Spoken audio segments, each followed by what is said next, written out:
Bom, jovens, voltando aqui então, conversar um pouquinho mais sobre campos vetoriais, né? Acho que faltou uma definição assim mais formal do que é. Vamos escrever então, né?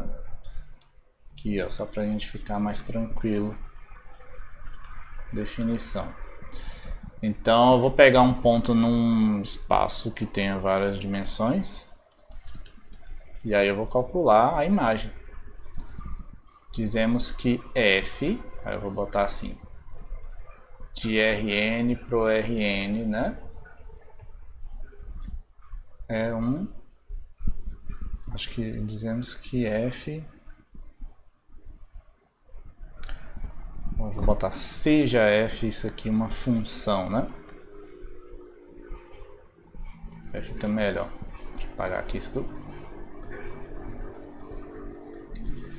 Seja essa f aqui, né? Eu vou botar uma função, né? Então, a imagem de f é um campo de vetores em Rn. Né? Então, aí, como é que a gente vai calcular isso? A gente vai pegar um x ponto lá, podia ser um p, podia ter botado p, né, para não ficar mais tranquilo. Vou botar p, não confundir com x. E aí vai calcular f desse vetor aí. Aí vai dar a imagem Rn, né? Então aqui pra gente, a gente vai utilizar, né, n igual a 2 ou n igual a 3, certo? Um exemplo muito importante que a gente tem de campos vetoriais, jovens, são os campos gradientes, tá? Campos gradientes. Então vou botar assim, ó. Seja f, aí eu vou pegar uma função do Rn em R, né? Uma função. Uma função que a gente consiga calcular a derivada, né? Então vou botar assim uma função diferenciável, mais ainda. Não vou nem dizer que só tem que existir as derivadas, não, vou botar logo diferenciável para você ficar de boa. Então, ó, isso aqui, né, que faz o quê? Pega um ponto no Rn e leva no Rn, né? Então, esse troço aqui é um campo de vetores, certo? Qual, por exemplo? Vou botar um exemplo aqui, né? A gente botar assim, seja f de x e y igual a 2x mais y. Então a gente tem o seguinte, a derivada parcial de f com relação a x é 2 e a derivada parcial com relação a y é 1, né? Assim, ó, o campo gradiente em cada x e yzinho é a derivada parcial em x e em y a derivada parcial em y. Para o nosso caso é ficar 2, 1. Certo? Esse aqui não tem muita graça, né? Esse aqui é aquele do exemplo lá que a gente estava fazendo no GeoGebra, olha. Ah, esqueci, pera, calma. Como é que eu faço o GeoGebra aqui aparecer, gente? Ah, tá aqui, ó. Então, esse aqui é o campo associado àquele gradiente. Ele é constante. Então, olha só, né? A coordenada aqui, ó, deu 2, aqui deu 1, e aí eu posso calcular as derivadas parciais aqui desse campo gradiente. Derivada da função, aqui está a função f, olha, fzinho minúsculo, tá? Não é o f grande, que é o campo de vetores. Então vou botar f com relação a x e a derivada de f com relação a y. Aí ficou isso aqui. E aí eu vou definir a minha f agora. Eu vou botar que meu m vai ser igual a e o meu x, o meu n vai ser igual a b. Então m vai ser igual a Deu certo? Ah, não, ele... eu acho que deu. E meu n vai ser igual a b. Pronto. Porque aí agora eu posso mudar minha f e eu vou gerar outros campos gradientes, né? Por exemplo, se a gente pegar um círculo, né? Pegar f de x, né, como sendo, na verdade, um paraboloide, né? Aí a imagem a gente vê um monte de círculo. Pegar assim, x ao quadrado mais y ao quadrado. Olha aí. Aí é claro, né? As derivadas aqui, ó. Com relação a x fica 2, com relação a y fica 2y. E aí como é que vai ficar esse campo de vetores, né? O campo gradiente, ó. Ele fica assim, né? Tu lembra do que era o campo gradiente? Qual era a definição dele? Ele era sempre ortogonal às curvas de nível, né? Tu lembra disso aí? Então olha só, se eu botar aqui de fato o x ao quadrado mais y ao quadrado igual a 1, será que ele deixa eu botar assim? F igual a 1? Não, f igual a 1 ele não calcula. Então eu vou botar x ao quadrado mais y ao quadrado igual a 1. Olha aqui, ó. Isso daqui é a função, né? Essa função é constante. Então olha só o que acontece com o campo gradiente, né? Olha aí. Ele é sempre ortogonal, né? As curvas de nível. Ou seja, sempre que a gente tiver a fzinha constante, o campo gradiente está apontando na direção ortogonal. Certo? E funciona para qualquer função, né? Funciona. Se a gente pegar lá umas parábolas assim, né? X sobre y. Aí, né? Aqui a imagem da transformação, né, do campo. O campo de vetores, né? Fica assim, esquisito. Ah, meu Deus, eu sempre mudo a porcaria do vetor.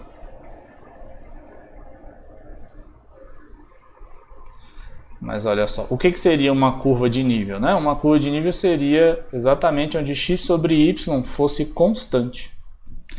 Então eu teria que pegar alguma coisa do tipo x sobre y igual a 1, por exemplo. Não, 2, 3, 4. Ah não, são retas, né? Tá, tudo bem. Olha só, se eu botar meu ponto aqui, né, ó, o ângulo entre essas curvas aqui, apesar de estar indo para zero, o ângulo aqui não tá bem definido, né, porque está dividido por y ali. Mas aqui a ideia é, né, esse campo vetorial, que é o campo gradiente f, que ali ele chamou de v, né? Acho que eu podia trocar o nome e botar aqui f para ficar tudo... Ah, meu Deus, troquei o nome, foi do ponto, gente, socorro. Não era isso não. Nome e valor, eu queria do v. O mesmo campo f, pronto. Ah, deixa eu tirar essa janela daqui, gente. Nunca mais eu vou conseguir fechar. Sai. Pronto. Agora eu não consigo. Pronto. Não consigo selecionar mais o ponto A. Ponto A. Deixa eu mexer você, ponto A. Ah, ele não aumenta o diâmetro. Eu não consigo mais selecionar o ponto, jovem. Ah, pronto. Agora tá maravilhoso mesmo. Bota esse ponto ali no 2, pelo amor de Deus. Pronto. Então, olha só, né? O campo gradiente ele é ortogonal às curvas onde a função é constante, né? Só que essas curvas onde a função é constante, a gente desenha elas no plano, tá? Então, assim, né? Ali tá a imagem, ó. Aqui tá a imagem do campo, né? Ele vem para cá, ó. Quando eu estou no ponto 1, 1, aí a equação é isso daqui, ó. 1 sobre y e menos x sobre y ao quadrado. Aí ele vai para essa direção aqui. Eu não consigo mais selecionar o ponto. Agora eu consegui. Então aí dá uma singularidade no zero, mas aí tudo bem. Aí ele vai diminuindo, né? Cada vez que eu vou ficando mais longe no y, vai diminuindo, né? Porque o campo é dividido por y. Tá bom? Esses são campos gradientes. Eles são importantes para a gente fazer algumas contas daqui a pouco. Beleza? Espera aí, calma. Então agora a gente vai tentar entender o que é que a gente quer fazer com esses campos vetoriais. Certo?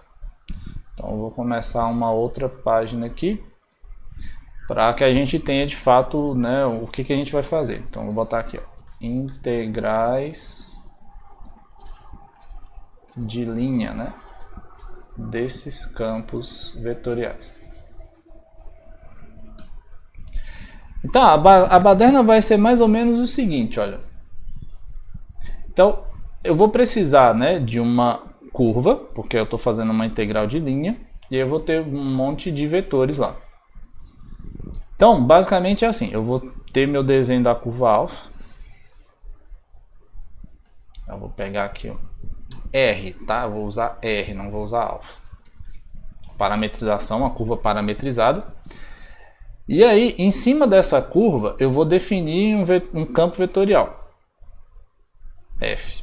Eu estou usando essa cor aqui, né? Aí eu vou definir um F aqui para cada ponto.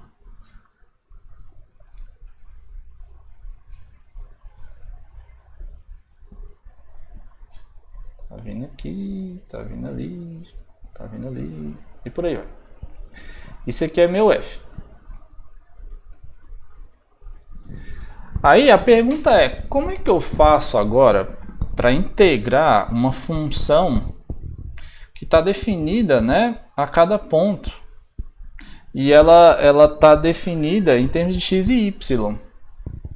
Como é que eu vou fazer para calcular isso daqui? Outra ideia, né, para motivar essa bagunça aqui, ó, motivação desse cálculo, né, é o cálculo do trabalho realizado por uma força.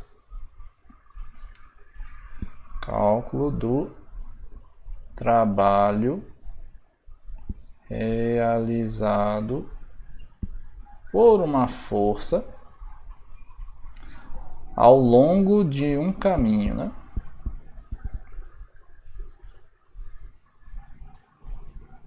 Ai, meu Deus, ao longo de um caminho.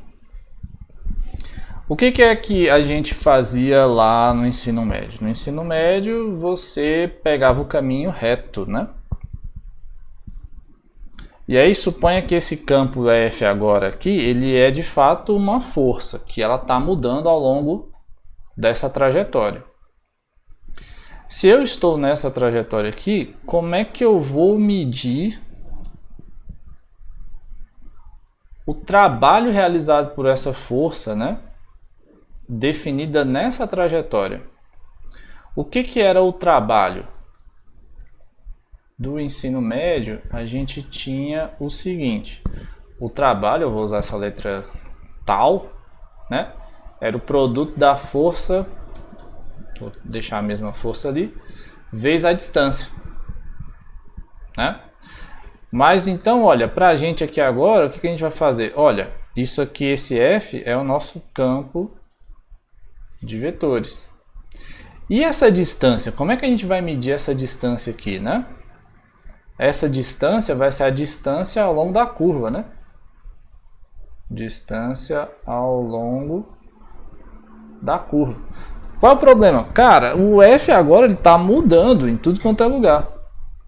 Então o que a gente vai fazer? A gente vai tentar aproximar esse troço dividindo aqui a curva em um monte de pedacinho pequeno. Não é? E aí qual é a diferença dessa integral para aquela integral que a gente fez no começo? O f lá era uma função real. Aqui esse f é um vetor. Então, não dá para usar o ΔS direto, porque senão na hora de fazer esse produto, né, de um vetor por um número, não vai dar certo a conta. O que a gente vai fazer? Essa distância d a gente vai aproximar com a parametrização. Certo? Então, ó, eu vou botar aqui, né? Eu vou botar assim, vou pegar um pedacinho de distância pequeno aqui, assim, ó. Que seria esse D. A gente vai fazer assim, ó. Cada pedacinho, né, de distância pequena aí, vai ser mais ou menos a variação do R' num ponto TI específico, vezes o ΔT. Né? Porque aqui, ó, a gente ia fazer o seguinte, olha, esse cara, ele é o vetor tangente. Então, ele meio que prende você, na hora de olhar para esse campo, ele prende você com o olhar para a direção da própria curva. Então, como ele é um vetor, eu conseguiria calcular o produto desses caras vezes esses DIs, né? Então, né, para cada pedacinho pequeno, para cada pedaço de curva, a gente ia ter um elementozinho de trabalho. Isso é um trabalho I, ia ser o produto da força vezes essa distânciazinha I. E aí isso aí vai ficar mais ou menos o que, né? A força calculada dentro de um ponto. Vou botar aqui TI estrela, que seria lá. E aí a gente vai fazer o que? O produto interno, né?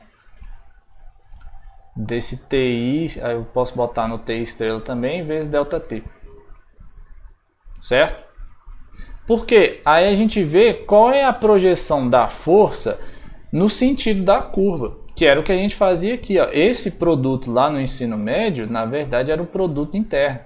Que você quer saber o que? Qual é a componente da força na direção do deslocamento. Isso vai te dar um trabalho realizado pela força. Então aqui, o que a gente faz? Pega esse troço e conta para cada pedacinho, né? No final das contas, o que acontece? A soma de todos vai ser uma estimativa do trabalho. Certo?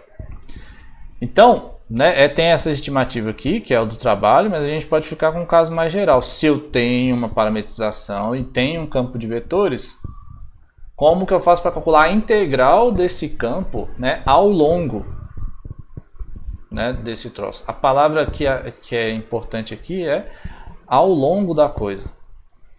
Então, quando você diz, né, algo ao longo disso, ele está na mesma direção. Qual é a direção? A direção tangente à curva. Certo? Então a gente pode definir o que é uma integral de um campo vetorial. Vou botar aqui. Definição.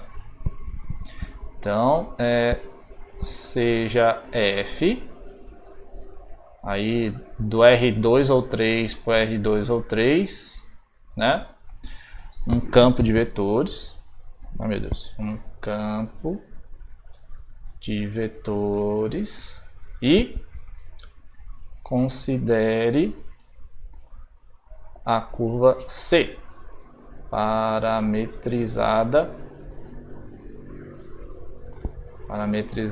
por R de T, né, com a parametrização regular, certo? Parametrizada por R de T, vou botar assim, de forma regular. Então, a integral, né, do campo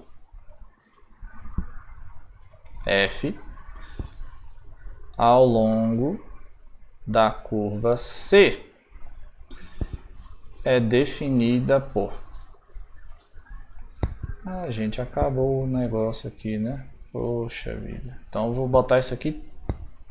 Eu vou arrancar fora isso aqui e vou botar na outra página, tá? Porque vai ficar esquisito, né? Tá a definição lá em cima e a equação aqui embaixo. Coisa feia. Então, o que a gente vai fazer? A gente vai fazer a soma dos produtos internos, né, do F ao longo da curva. Então, a notação que a gente usa agora vai ser assim, ó, a integral de C F interno com o elemento da parametrização para segurar aí a curva, certo? Em que isso aqui é um produto interno, né?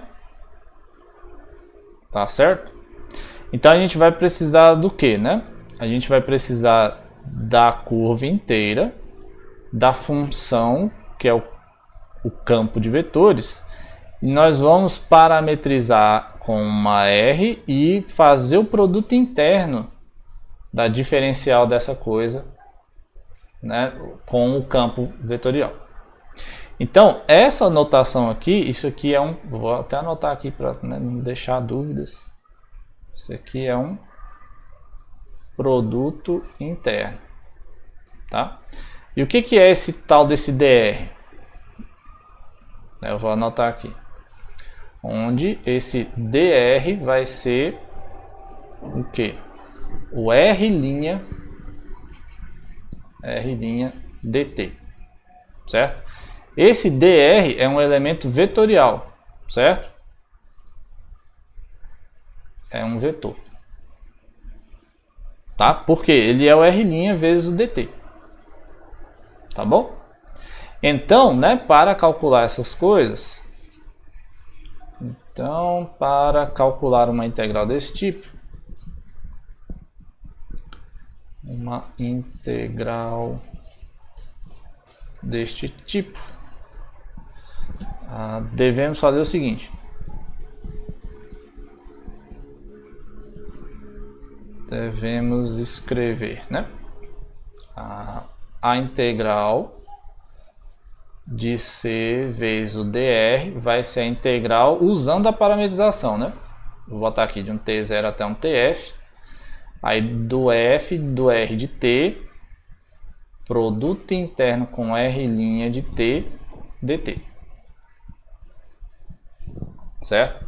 Porque na hora que você faz isso, você garante que você está, né, pegando as componentes de F na direção do R'.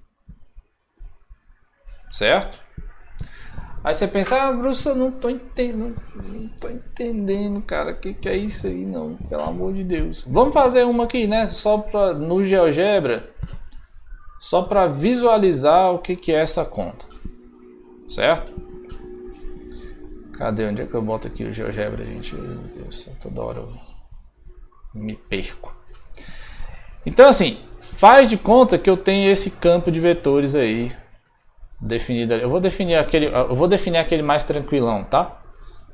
Vou botar assim, f vai ser 2x mais 3y. Pronto. Aí meu f virou esse trambolhão lá e eu vou sumir com essa equação que eu não preciso dela. Então tá aí. Eu tenho lá meu campo de vetores. Meu campo de vetores é constante, certo? E aí, e se eu tiver agora uma parametrização de um círculo, por exemplo? Vou botar aqui cosseno t, seno t, o t, que o valor inicial é aquilo, o valor final é 2π. Eu vou botar um bendito de um ponto aqui nesse local. Então aqui eu tenho a curva, né, parametrizada, a curva C, ó, já ficou com a letra certa. E aí eu tenho esse troço. Aí eu vou botar um novo vetor que vai ser o seguinte. Vai ser o F, que é aquele vetor lá, aquele campo constante aqui, ó, que é 2 e 3. Seu F desse B. O F é maiúsculo. O vetor tá muito grande ali, né, jovem? Pelo amor de Deus. O tamanho desse vetor. Só que aí, de novo, a gente vai fazer o desenho dele. Por que ele não seleciona, né? O desenho dele a gente vai desenhar toda vez a mesma coisa. A gente vai desenhar ele a partir do ponto B. Então aqui, ó, aqui é o vetor, o campo de vetores definido nessa circunferência. Beleza. Aí a gente pensa, tá, mas e se esse cara aqui for na verdade uma partícula se movimentando aqui nesse círculo e tem a atuação desse campo? Qual seria o trabalho realizado por uma força para mover, né, uma partícula daqui até aqui? E aí a gente está contando com um vetor tangente, né? Então eu vou botar aqui o C... eu não vou dar conta de calcular, né? O C', a curva C'. Porque eu teria que... Eu tenho que botar um vetor aqui, jovem. Como é que eu vou fazer esse vetor? Porque o vetor tangente é a curva, né?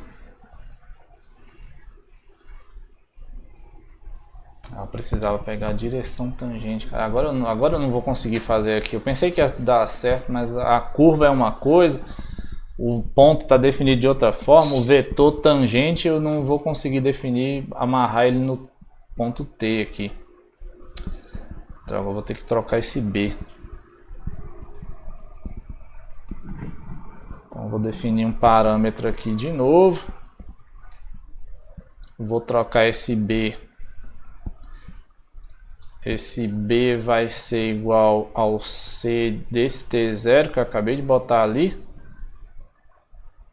E aí se eu mover aqui... garoto, agora tá indo. Pronto, agora eu consigo botar o vetor tangente. Então olha só, eu vou fazer o vetor tangente ali, né? Ao longo do círculo. Mas no ponto B. C' de T0. E aí esse cara eu vou desenhar ele a partir do ponto B, né, que é o tangente. Olha só. Mas deixa eu tirar essas informações para ninguém ver, né? Então eu tenho o campo lá, ó. E o vetor B aqui. Tá vendo que o trabalho para fazer esse movimento, né? Aqui, ó, o trabalho ele tá quase na direção, né, do deslocamento. Aí aqui, ó, fica na direção oposta, né? Então o que aconteceu? O campo é, né, constante, mas a curva não é constante ao longo do negócio. Então para a gente medir, né, qual seria o trabalho, a gente faz o que? O produto interno desse W com as direções tangentes. Certo? No caso da circunferência, aqui ficou, né, o vetor tangente é constante, certo? Não tem muito problema, tá bom? Então eu vou fazer esse exemplo no outro vídeo, para não ficar tão grande esse aqui, já está gigantesco, né? Então vou fazer o exemplo, resolver a conta mesmo, no outro vídeo. Até mais!